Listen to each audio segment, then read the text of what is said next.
Tengan muy buenas noches. En esta oportunidad vamos a desarrollar el tema de EPOC, que es enfermedad pulmonar obstructiva crónica. Vamos a iniciar compartiendo cuál es el concepto de enfermedad pulmonar obstructiva crónica. Es una enfermedad caracterizada por obstrucción al flujo del aire que no es completamente reversible, pero sí tratable. Caracterizado principalmente por episodios de tos, disnea y aumento de la producción de esputo y que se acompaña de manifestaciones sistémicas. Algo bien importante en la EPOC es que es una enfermedad crónica, no olvidemos, es decir, es el resultado de años o meses de deterioro del aparato bronquial que nos termina dando una enfermedad crónica que, si bien es cierto, puede ser tratable, pero no es reversible 100%. La obstrucción al flujo del aire es generalmente progresiva, en lo que les acabo de mencionar, es decir, comienza probablemente con daños leves que después van haciéndose moderados hasta llegar a un punto donde la obstrucción del flujo del aire es completamente importante como para dar una manifestación clínica como una disnea en el paciente. Es progresivo y es asociada con respuesta inflamatoria normal de los pulmones a partículas nocivas o gases. Es decir, no va a dar una EPOC por sí misma. La EPOC está asociada generalmente a agentes externos. En este caso, el humo del tabaco es una de las causas principales de EPOC, pero también ya lo hemos visto nosotros en nuestro medio, lo han visto ustedes en el hospital muchas veces, es el contacto en este caso con humo de leña, que es uno de los factores de riesgo importantes. Participan también otros contaminantes ambientales, hablaba contaminantes como humo de leña, contaminantes laborales, personas que están expuestas permanentemente a agentes inhalados o contaminantes ambientales sin los adecuados métodos de protección pueden llegar a desarrollar un EPOC. Anteriormente, por ejemplo, una de las causas muy frecuentes de EPOC era el uso del yeso en las pizarras, en los docentes. Muchos docentes, antes de que existieran, por ejemplo, las pizarras de plumones, se utilizaba mucho el yeso. Creo que incluso todavía pueden haber algunos pizarras de yeso todavía que se utilizan en algún lado, pero el uso constante del yeso, el polvillo que generaba el usar el yeso en los docentes, llegaba a ser un factor de riesgo importante para desarrollar EPOC. ¿Cuáles son las características entonces principales de la EPOC? La obstrucción al flujo del aire persistente, ya dijimos, es algo que va progresando, persiste la obstrucción al flujo, sí podemos tratarlo, pero esto no va a ser reversible. Luego tenemos la frecuencia progresiva, la alta prevalencia, es prevenible, tratable y heterogénea en su presentación clínica y evolución, es decir, que podemos tener más de 2 pacientes con EPOC y cada uno va a tener una presentación clínica particular e incluso la respuesta y la evolución de cada uno de ellos va a ser distinta. Tenemos que los factores de riesgo para desarrollar EPOC pueden clasificarse en 2 grandes grupos, los que están relacionados directamente con el paciente y los que consideramos factores de riesgo externos. Aquí en los relacionados con el paciente tenemos factores genéticos y aquí viene a la cabeza el déficit hereditario del alfa-1 antitripsina, condiciones que afectan el sistema respiratorio en el periodo de maduración pulmonar, es decir, si este paciente que tuvo algún problema en su maduración pulmonar, fue consecuencia de un parto prematuro, que tuvieron que madurar pulmones de una forma previa al tiempo que tocaba, estos pueden ser condicionantes y ya se han relacionado como factores de riesgo a posterior, es decir, cuando este bebé se vuelva un adulto, si tenemos otros factores de riesgo acompañantes, pueden desarrollar o puede ser una causa de desarrollo de EPOC. También la hiperreactividad bronquial es uno de los importantes factores de riesgo y los antecedentes de TB. Pacientes con TB pueden llegar a desarrollar EPOC en algún momento, es decir, no es que la TB sea necesariamente una patología que va a dar EPOC, pero si un paciente ha tenido TB, lo convierte en un factor de riesgo para desarrollar EPOC. En los factores de riesgo externos tenemos que el principal factor es el humo del tabaco.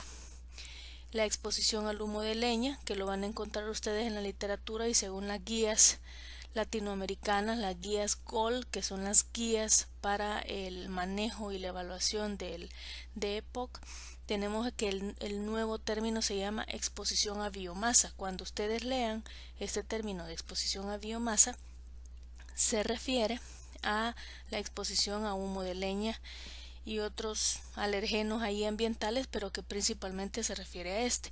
Tenemos exposiciones laborales, ya hablamos, en este caso entran las famosas enfermedades profesionales, contaminaciones atmosféricas o domésticas, infecciones respiratorias a repetición y el nivel socioeconómico bajo. Vamos a empezar entonces a hablar de la fisiopatología de la EPOC. La fisiopatología de la EPOC no es fácil de comprender, aunque podríamos, digamos, enumerar o decir que la fisiopatología de la EPOC tiene pocos mecanismos fisiopatológicos como obstrucción del flujo aéreo o de la vía aérea, inflamación y cambios estructurales, pero cada uno de ellos conlleva un montón de mecanismos fisiopatológicos que no son tan fáciles de entender. Podemos iniciar diciendo que la EPOC es una patología inflamatoria, es decir, se considera una patología inflamatoria del pulmón, generalmente localizada en las vías respiratorias periféricas y en el parénquima pulmonar. Si nosotros en realidad tomamos en cuenta qué es lo que afecta, qué es lo que afecta como una enfermedad inflamatoria el EPOC, podríamos decir que afecta la vía aérea, los alvéolos y también la circulación pulmonar. Esas serían como las tres principales partes que afectan anatómicamente como una enfermedad inflamatoria. Aquí ponemos las vías aéreas periféricas importantes. Las vías aéreas, ¿cuáles vías aéreas? Son las periféricas, las más importantes que están afectadas en la EPOC y que vienen siendo los responsables de la obstrucción del flujo aéreo. Y por último, no olvidemos que el proceso inflamatorio aumenta durante las exacerbaciones agudas, es decir, que estos procesos inflamatorios se van a ver más alterados todavía cuando existen problemas de exacerbaciones en la EPOC, es decir, un paciente que ha estado generalmente controlado y de pronto el paciente se descompensa, en este caso se llaman exacerbaciones, lo vamos a ver más adelante en la clase qué significan exacerbaciones, y entonces el paciente puede tener procesos inflamatorios todavía más. Como habíamos mencionado de los factores de riesgo, debe haber para que se desarrolle un EPOC un agresor inhalado. Ya habíamos hablado de varios agresores inhalados. A la cabeza, el humo del tabaco. El tabaco sigue siendo el principal agresor inhalado como causante de EPOC. Tenemos la biomasa, que ya dijimos que era lo que llamábamos nosotros como el humo de leña. Estos van a desencadenar una respuesta inflamatoria. La respuesta inflamatoria va a producir daño en el epitelio respiratorio. Este daño va a estimular las fibras nerviosas expuestas, en las cuales fibras nerviosas, las llamadas fibras sensitivas C, que son llamadas fibras de receptores de adaptación rápida, y estas van a producir una liberación de las llamadas neuroquininas. Todo este proceso va a desencadenar o va a aumentar la estimulación aferente vagal. Vamos a tener entonces un aumento de la estimulación aferente vagal. Esto va a producir que no solo se aumente la estimulación aferente vagal, sino que también la respuesta eferente. Esto va a llevar a cabo una broncoconstricción porque hay un aumento del tono broncomotor por estas dos respuestas aumentadas, y al final los mecanismos vagales y reflejos van a aumentar también, no solo el tema del tono broncomotor, sino también la secreción mucosa. Va a haber un aumento de secreción mucosa, lo cual va a contribuir a que se desarrolle la obstrucción bronquial. Aquí no hemos mencionado, pero lo voy a mencionar ahora que estamos desarrollando la clase, porque acuérdense, la clase solamente es una guía, pero también tenemos a estimulación de receptores muscarínicos que en forma sinérgica actúan con el factor de crecimiento epitelial EFG en la activación de células mucosecretantes. Es decir, hay además, aparte de estos, hay otros factores que también contribuyen a la activación de células mucosecretantes. En este caso agregaríamos que es la estimulación de receptores muscarínicos. Esta secreción aumentada, en este caso es un mecanismo de secreción aumentada, también aumenta y conlleva el aumento de acetilcolina, que interviene y es el responsable de la hipertrofia e hiperplasia de células caliciformes y glándulas submucosas. ¿Qué va a producir esto? Una remodelación de las paredes bronquiales. Pero vamos a ir viendo más adelante un poquito con más especificidad qué es lo que está pasando cuando tenemos ese contacto permanente y por mucho tiempo de esos irritantes ambientales que nos terminan provocando un EPOC. Volvemos al punto. El humo del cigarro u otros irritantes ambientales, biomasa, etcétera, activan una respuesta de la superficie celular del tracto respiratorio. Va a activar una respuesta innata, y esto es bien importante porque innata es la propia respuesta que tú tienes en el tracto respiratorio, va a estar activada por esto. ¿Qué va a dar lugar a esta activación de respuesta? Que los macrófagos de la superficie de las células epiteliales atraigan neutrófilos, monocitos y linfocitos circulantes por medio de quimiotaxis hacia los pulmones. ¿Qué va a pasar cuando todos estos han llegado gracias a que los macrófagos los han llamado? Va a provocar una respuesta inflamatoria persistente, y esto incluso en fumadores inactivos, que nosotros llamábamos antes fumadores pasivos. También vamos a tener respuestas inflamatorias persistentes porque los señores macrófagos están permanentemente llamando neutrófilos, monocitos y linfocitos hacia los pulmones. Esta respuesta inflamatoria persistente va a producir mediadores inflamatorios. ¿Cuáles mediadores inflamatorios?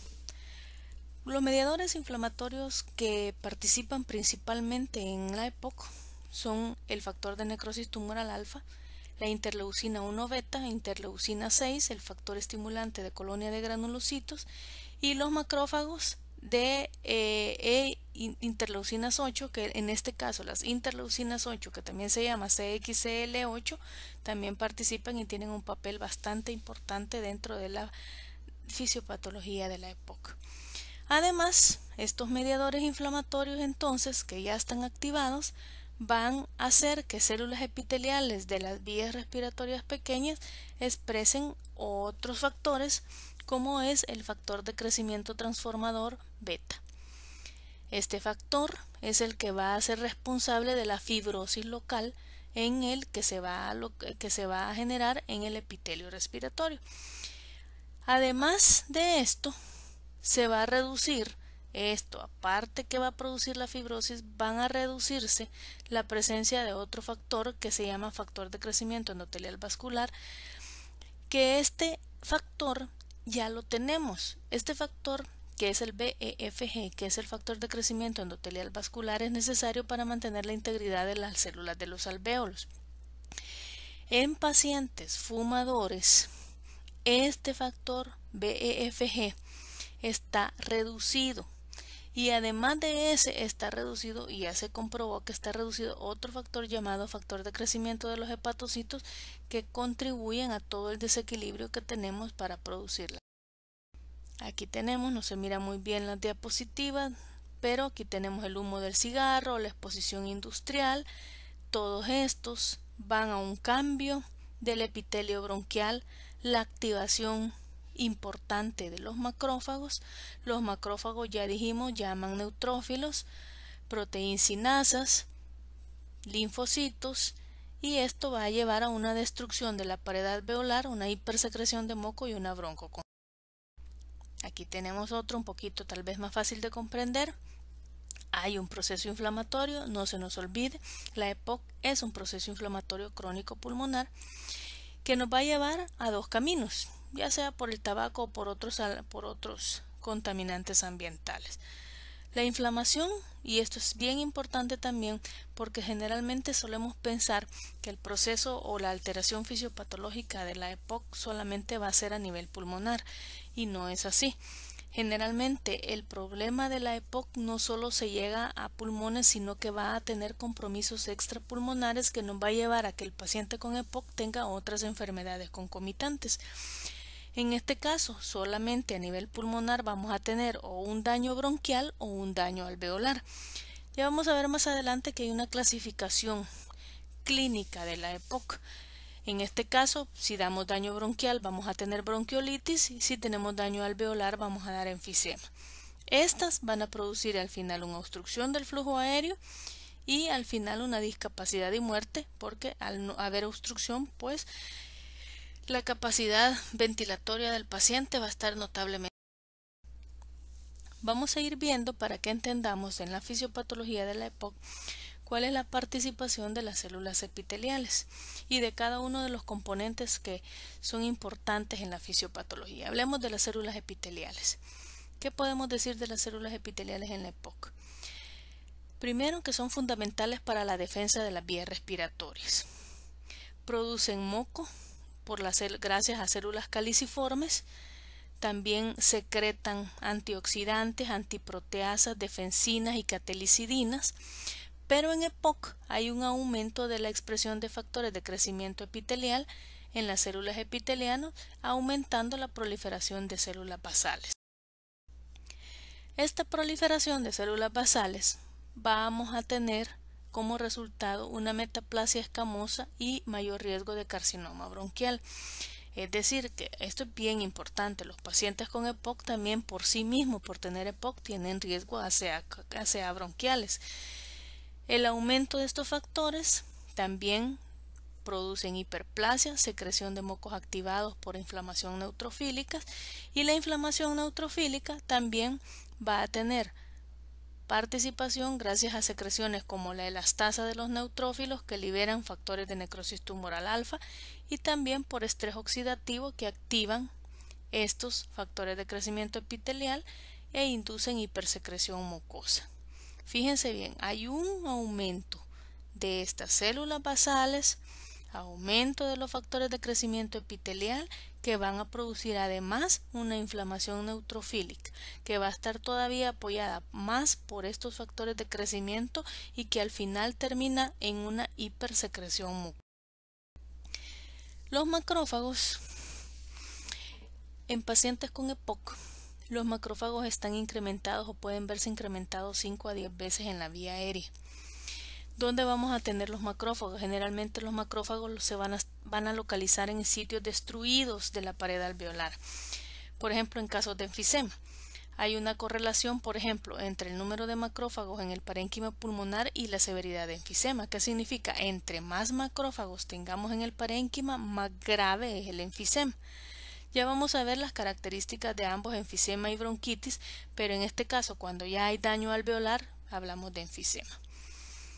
Los macrófagos se van a activar, o quienes hacen que hayan tantos macrófagos en la vía aérea, se activan por el humo del cigarro. El más común es el humo del cigarro. Estos liberan mediadores inflamatorios. Algunos ya los habíamos mencionado, como por ejemplo los factores de necrosis tumoral alfa, interleucina 1, interleucina 8. Otros mediadores que también son liberados por macrófagos, agregados a los que ya habíamos mencionado, incluso la proteína quimiotáctica de monocito 2, los leucotrienos B4 y algunas especies reactivas de oxígeno que se llaman ROS. Los macrófagos además tienen una participación porque secretan enzimas elastolíticas que se llaman MMP o metaloproteinasas de la matriz. A estas MMP pongámosles un poco de atención. Las enzimas elastolíticas como metaloproteinasas de la matriz pueden estar en muchos epitelios cuando existe gran participación de macrófagos. Existen varios tipos de metaloproteinasas, pero en el caso del EPOC, las metaloproteinasas de la matriz que se llaman MMP, que están participando en el desarrollo del EPOC gracias a la cantidad de macrófagos que existen solo son de 3 tipos, las MMP 2, 9 y 12. También los macrófagos no solo secretan estas metaloproteinasas, sino que también producen las llamadas catepsinas K, L y S. Las enzimas elastolíticas secretadas por los macrófagos alveolares, ya dijimos, son 3, las metaloproteinasas MMP2, 9 y 12, pero la que predomina de estas 3 en EPOC es la número 9. En fumadores, ya dijimos, aumenta especialmente el número de macrófagos, se da por aumento de reclutamiento de monocitos en la circulación y en respuesta a la aparición de quimiosinas selectivas de monocitos interleucina 2 e interleucina 1 que también pueden dar lugar a que se produzcan más. Los neutrófilos. Hay un reclutamiento de neutrófilos hacia el parénquima pulmonar por medio de la adhesión a células endoteliales a través de la llamada sustancia E-selectina. Los neutrófilos migran atraídos por quimiotaxis de células T, por células epiteliales y de los mismos neutrófilos por sustancias como LTB4 o leucotrienos B4, interleucinas 1, interleucinas 5 e interleucinas 8. Entonces, repito, hay una gran cantidad de neutrófilos que están en el parénquima pulmonar, que se adhieren al parénquima pulmonar y están pegados en el parénquima pulmonar gracias a células endoteliales que ellas contienen una sustancia llamada E-selectina, que es la que permite que los neutrófilos lleguen al parénquima y se peguen ahí. Los neutrófilos, ya estando ahí pegados en las vías aéreas, se van a activar y van a ser activados por diversas sustancias. ¿Cuáles? Las proteínas como las mieloperoxidasas, lipocaínas neutrófilas humanas, y la neutrofilia está relacionada con hipersecreción de mucosidad, debido a que las proteasas son potentes estimulantes de secreción mucosa. ¿Qué significa esto? Que entre más neutrófilos existan en la vía aérea, mayor hipersecreción de moco habrá, porque donde hay neutrófilos va a haber proteasas. Las proteasas son potentes estimulantes de la secreción mucosa y de las glándulas submucosas, y esto va a generar más secreción de moco. Entre más cantidad de moco tengamos, es que más presencia de neutrófilos tenemos. Los linfocitos, por su parte, también están aumentados en el parénquima pulmonar y las vías respiratorias periféricas y centrales de los pacientes con EPOC. Los linfocitos que predominan o que más vemos en un paciente con EPOC son los TCD8 más que los TCD4. ¿Se acuerdan de los TCD4 que son los TH1 que normalmente los tenemos, pero que allá en aquellos pacientes con asma los teníamos sustituidos por TH2? Pero aquí casi TH1 no tenemos, y en vez de estos tenemos más linfocitos TCD8. Mucho cuidado aquí con confundirnos en el sentido que en el paciente con asma, que es muy parecido a veces la forma de presentación clínica, y que el asma viene siendo también una enfermedad obstructiva crónica, pero aquí incluso la participación linfocitaria cambia respecto al asma. Hay una correlación también entre el número de células T, la cantidad de destrucción alveolar y la gravedad de la obstrucción del flujo aéreo. Es decir, que entre más células T, más linfocitos T haya, también el daño alveolar va a ser mayor y la gravedad de obstrucción al flujo aéreo también va a ser. Los TCD4 que más están participando en el EPOC ya son los llamados TH17, los cuales secretan interleucinas 17A e interleucinas 22. Ambas interleucinas, que casi no las solemos escuchar, pero aquí en EPOC se suelen oír, están aumentadas en EPOC, y esto, además de que participan gracias a su actividad linfocitaria, además también magnifican la actividad de los neutrófilos. Los linfocitos lo que hacen es llamar y activar más los neutrófilos, y ya vimos que los neutrófilos participan en la hipersecreción bronquial. Estos linfocitos TH17 son regulados por otras citocinas, que son las interleucinas 6 y la 23, liberadas por macrófagos alveolares. Los linfocitos TCD4 y CD8 expresan un aumento además de receptores CXCL9, CXCL11 y CXCL10. Estos son receptores importantes para linfocitos que estas están sobreexpresadas en las células epiteliales. Sobre todo el CXCL10 está como muy aumentado en las células epiteliales. Aquí tenemos un esquema entre una diferencia entre bronquitis crónica y enfisema. Vamos a llegar a hablar ya casi llegamos hablando de que la EPOC clínicamente se manifiesta por dos entidades. Dos entidades clínicas conforman la EPOC. O hay una bronquitis crónica o hay un enfisema, pero no necesariamente la EPOC en sí mismo no es una enfermedad, sino que es el conjunto de dos patologías. O es una bronquitis crónica o es un enfisema. Ambas tienen las características inflamatorias y obstructivas que tiene la fisiopatología de la EPOC, pero tienen daños en diferentes áreas anatómicas y eso hace la diferencia. Lo vamos a ver. Entonces podemos decir que los tres grandes mecanismos fisiopatológicos de la EPOC es la obstrucción de la vía aérea, el proceso inflamatorio y los cambios estructurales. La inflamación, me voy a empezar por aquí porque la inflamación es de lo que más hemos hablado últimamente. Hay el famoso estrés oxidativo que incluye el aumento de neutrófilos, el aumento de macrófagos, el aumento de linfocitos TCD8, interleucinas 8 y factor de necrosis tumoral alfa y uno de balance entre proteasas y antiproteasas. La obstrucción de la vía aérea se da por contracción del músculo liso y aumento del tono colinérgico, que lo veíamos en un principio que hay un aumento del tono de fibras sensitivas, de receptores vagales, etcétera, que contribuyen a cambios en el tono. Y luego tenemos los cambios estructurales que tienen que ver con destrucción alveolar, pérdida del retroceso elástico, depósitos de colágeno, fibrosis en la vía aérea, hipertrofias glandulares y folículos linfáticos. Tenemos que hay una limitación irreversible del flujo aéreo que caracteriza la obstrucción bronquial crónica. Es decir, vamos a tratar la patología de la EPOC. Sabemos que el flujo aéreo no entra de una manera normal. Sabemos que lo podemos tratar, decíamos al principio, es tratable pero no reversible. Hay una limitación irreversible del flujo aéreo.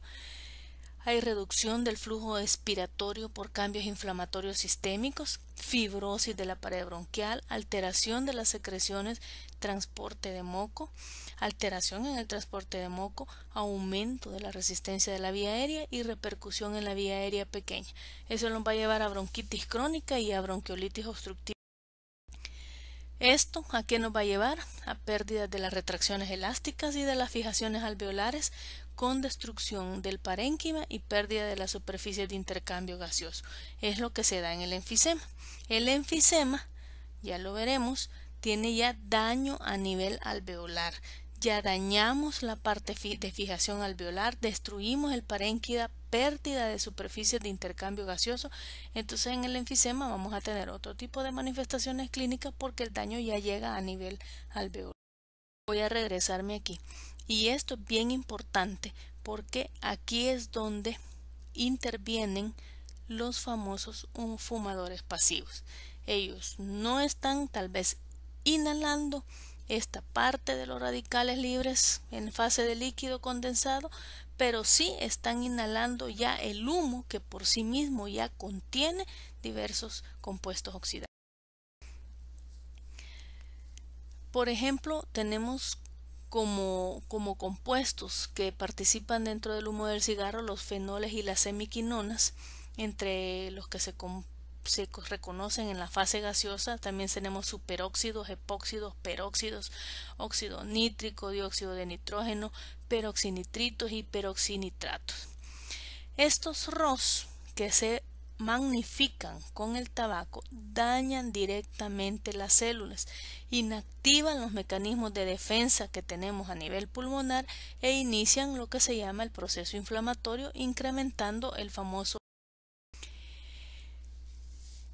El curso clínico Se caracteriza por una lenta evolución que puede llegar a incapacitar al paciente para realizar actividades de la vida diaria. Cuando ya el paciente inicia con EPOC, se acompaña de episodios de empeoramiento de los síntomas, que le vamos a llamar exacerbaciones, y este comportamiento explica el enorme impacto sobre la calidad de vida de los pacientes. Es decir, una paciente con EPOC tiene una calidad de vida bastante deficiente, es alto el costo para los sistemas de salud porque el paciente frecuentemente se está ingresando por tema de exacerbaciones o descompensaciones porque tienen factores de riesgo. Aparte, ya por sí mismo, por tener EPOC, se le agregan otros factores que pueden complicar el cuadro ya crónico que tiene el paciente.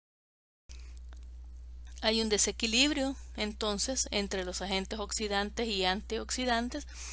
Ocasionan activación de sinasas, de factores de transcripción, liberación de mediadores inflamatorios, hay lesión celular, hay lesiones celulares y apoptosis.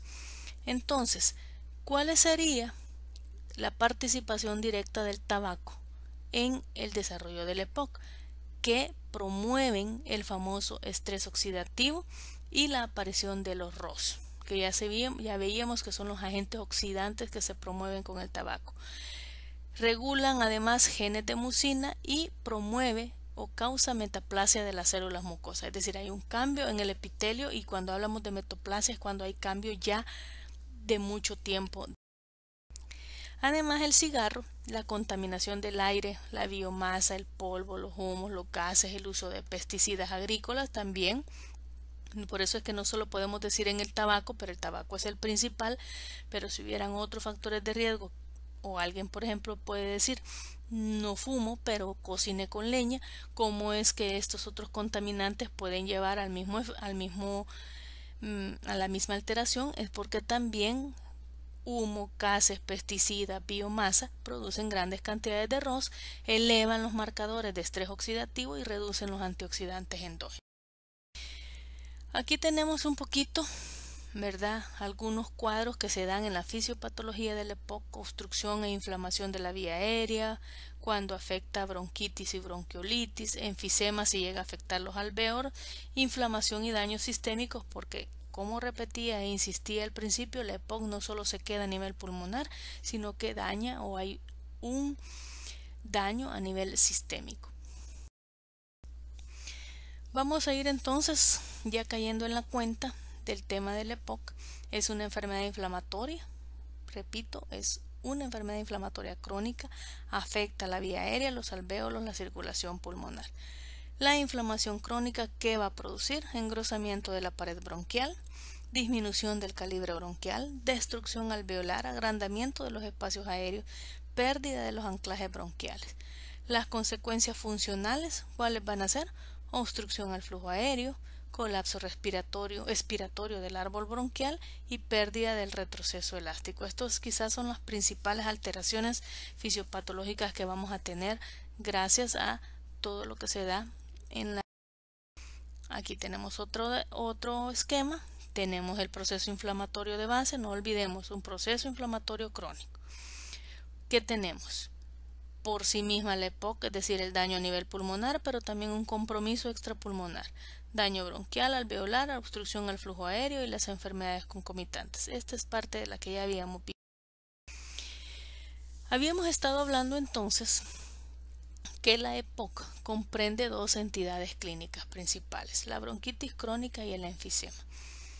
Cuando hablamos de un paciente con EPOC, en general lo decimos de una forma generalizada, pero tendríamos que definir si este paciente presenta un cuadro de bronquitis crónica o un cuadro de enfisema. El enfisema es el agrandamiento permanente de las vías aéreas distales a los bronquiolos terminales como resultado de la destrucción de las paredes alveolares, pero no hay fibrosis. En cambio, la bronquitis crónica es una enfermedad que se caracteriza por una creciente inflamación y mucosidad. Hay gran cantidad de flema, esputo en las vías respiratorias. Hay obstrucción de las vías aéreas en la bronquitis crónica porque la inflamación y la mucosidad adicional hacen que el interior de las vías respiratorias sea más pequeño de lo normal. Fíjense que hay diferencias entre ambas. Aquí en el enfisema en realidad es un daño más anatómico. En la bronquitis crónica el problema es más funcional por grandes cantidades de esputo que llegan a obstruir las vías aéreas que por sí mismas ya están dañadas y están inflamadas y que por sí mismas están más pequeñas o más reducidas de lo normal y que por lo tanto esto ya limita el flujo aéreo. Vamos a tratar de definir cuáles son los conceptos clínicos de ambas entidades. Empecemos con la bronquitis crónica. Para el diagnóstico de bronquitis crónica tenemos que tener el siguiente criterio. La bronquitis crónica se define como aquel paciente que presenta tos productiva crónica por lo menos 3 meses al año, por 2 años consecutivos. Fíjense bien, tos productiva crónica por lo menos 3 meses al año, por 2 años consecutivos. Esto es lo que nos hace el concepto de bronquitis crónica. Repito, aquí hay producción de moco, no se les olvide ese detalle que es fundamental. El tema de producción de moco en el enfisematoso no es tan productor de moco, pero el que tiene bronquitis. El enfisema es un diagnóstico más anatomopatológico, lo que les decía al principio. El diagnóstico, el término de enfisema es un término más de un daño anatómico. El enfisema se define como una dilatación de los espacios aéreos distales al bronquiolo terminal con destrucción de las paredes pero sin fibrosis. Del enfisema podemos decir que se da por una degradación proteolítica, por alteración del equilibrio de las proteasas o antiproteasas. Se da porque hay destrucción de las paredes alveolares o falla en los mecanismos de reparación alveolar, mantenimiento, apoptosis, senescencia y autoinmunidad. La destrucción de la vía aérea pequeña va a promover la formación de enfisema al favorecer la pérdida del soporte. Hay una pérdida, esto es bien importante. Los acinos distales se pierden, cambian anatómicamente y esto generan atrapamiento. La vía aérea pequeña es la vía, acordémonos, son las vías más afectadas. Acuérdense de las vías periféricas que hablábamos al inicio, es la vía sin cartílago,